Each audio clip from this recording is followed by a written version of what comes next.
খুব বেশি যে প্রশ্নটি করা হয়েছে সেটি হচ্ছে জানতে চাওয়া হয়েছে 7 ভাগে কুরবানি করা যাবে কিনা। এই ধরনের প্রশ্ন কিন্তু আমরা আগে শুনতাম না।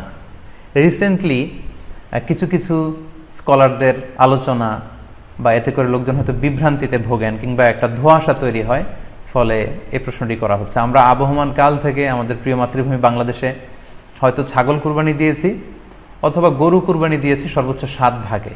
সো এটা আমাদের সবার কাছে জানা ছিল, এ নিয়ে আগে সংশয় ছিল না। ইদানিংকালে অনেকের মধ্যে এই বিষয়ে সংশয় জেগেছে। কেউ কেউ বলে থাকেন যে ভাগে যদি কুরবানি দেওয়া হয় 7 জনে মিলে, গরুতে বা মহিষে বা উটে, এই ভাগে কুরবানি হবে না, এটা অনেকে বলে থাকেন। এই কথাটি আসলে ঠিক নয়। আপনি যদি ভাগে কুরবানি দিতে চান এটি জায়েজ আছে, এবং একটি উটে বা মহিষে বা গরুতে আপনি সর্বোচ্চ 7টি ভাগে কুরবানি দিতে পারবেন ইনশাআল্লাহ। এ ব্যাপারে সহিহ মুসলিমের একটি হাদিসকে আমরা এখানে উল্লেখ করতে চাই।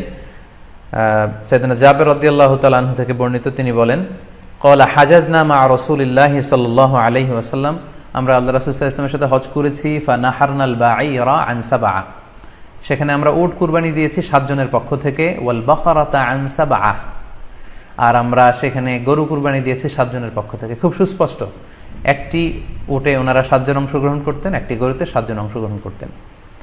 তো এই হাদিসের আলোকে অনেকে বলে থাকেন যে এটি হজের সময়, সফরের সময়, কিন্তু মুকিম অবস্থায় 7 ভাগে দেয়া যায় না। আসলে এই কথাটিও ঠিক নয়, কারণ সুনানে আবু দাউদের আরেকটি হাদিসে এসেছে যেখানে আল্লাহ রাসূল সাল্লাল্লাহু আলাইহি ওয়াসাল্লাম সুস্পষ্ট বলেছেন, সেখানে হজ বা কোনো সফরের উল্লেখ নেই। সেটা হচ্ছে জেনারেল স্টেটমেন্ট, অর্থাৎ আল বাকারাতু আন সাবআ, গরুতে সর্বোচ্চ 7 অংশ দিয়ে কুরবানি দেয়া যায়।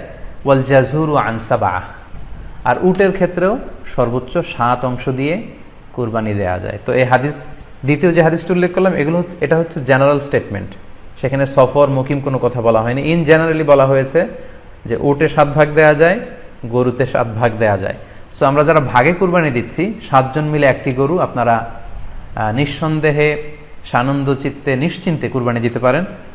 সহিহ হাদিসের আলোকে এটি সাব্যস্ত, এতে কোনো সমস্যা নেই ইনশাল্লাহ। তবে ভাগে কুরবানিতে কিংবা যৌথ কুরবানিতে কয়েকটি বিষয় আমাদেরকে খেয়াল রাখতে হবে। নাম্বার 1 হচ্ছে নিয়ত।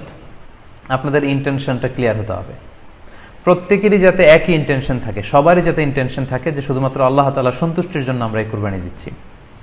এখানে কয়েকজনের যদি ইন্টেনশন থাকে যে আল্লাহ সন্তুষ্ট, অন্যজনের যদি নিয়তে ঝামেলা থাকে, তাহলে কিন্তু কুরবানিটা প্রশ্নবিদ্ধ হয়ে যাচ্ছে। কারণ ইন্নামাল আমালু বিন্নিয়াত, ইয়ানি ইন্নামা সাওয়াবুল আমালি বিন্নিয়াত, সমস্ত কাজের প্রতিদান দেয়া হবে আপনার ইন্টেনশন বা নিয়তের উপর ভিত্তি করে। সো এজন্য যারা খুব বেশি মুখলেস, খুব বেশি মুত্তাকি, তারা অনেক সময় যৌথ কুরবানি দিতে চান না। তাদের সামর্থ্য না থাকলে ছোট একটা ছাগল দিয়ে তারা একাকি কুরবানি দিতে চান। এটা safe, he want to be in the safer side. কারণ যৌথ কুরবানি দিতে দিতে যে কার মনে কি চিন্তা, কার মনে কি নিয়ত, আমরা কিন্তু কিছু জানি না। সো যদি যৌথ কুরবানি দেন, কুরবানির আগে সবাইকে এটা কনসার্ন করে দেওয়া, রিমাইন্ডার দেওয়া যে ভাই আমাদের কুরবানিটা হবে শুধুমাত্র কেবলমাত্র আল্লাহ তাআলা সন্তুষ্টির জন্য, অন্য কোনো নিয়তের জন্য না থাকে, তাহলে কিন্তু আমাদের কুরবানি বরবাদ হয়ে যাবে। এটা হচ্ছে প্রথম কনসার্ন। 2 নম্বর কনসার্ন হচ্ছে হালাল উপার্জন দিয়ে কুরবানি হতে হবে। যৌথ কুরবানিতে কেউ কেউ যদি এমন থাকে যাদের উপার্জন হালাল না, সেই কুরবানি কিন্তু আল্লাহ তাআলার দরবারে কবুল হবে না। সো এটা খুব গুরুত্বপূর্ণ একটা বিষয়। আরেকটা হচ্ছে লৌকিকতা।